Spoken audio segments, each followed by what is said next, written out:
अस्सलाम वालेकुम नाजरीन। आज एक ऐसी वीडियो सामने आई है जिसने हर देखने वाले को हैरत में डाल दिया।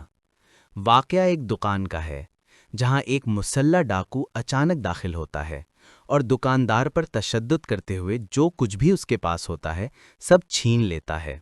नाजरीन, वीडियो में साफ देखा जा सकता है कि दुकानदार की नन्ही सी बेटी दुकान के अंदर एक कुर्सी पर बैठी होती है, डरी हुई, सहमी हुई और अपने वालिद के साथ होने वाले तमाम मनाजिर देख रही होती है जब डाकू सारा सामान लूट लेता है।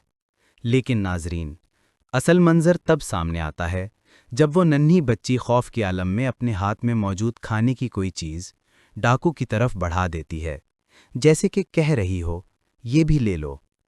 ये मंजर देखकर डाकू एक लम्हे के लिए रुक जाता है।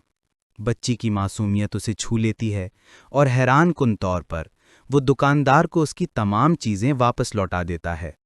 वीडियो में देखा जा सकता है कि जाते जाते वो बच्ची के सर पर हाथ रखता है और प्यार से उसका माथा चूमकर खामोशी से दुकान से बाहर निकल जाता है।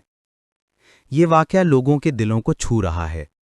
एक तरफ जुर्म, खौफ और तशद्दुद, और दूसरी तरफ मासूमियत जिसने चंद लम्हों में एक सख्त दिल शख्स को बदल के रख दिया। नाजरीन, ऐसे मनाजिर याद दिलाते हैं कि इंसानियत अभी भी जिंदा है। बहुत कम सही, मगर कहीं ना कहीं झलक ज़रूर मिलती है।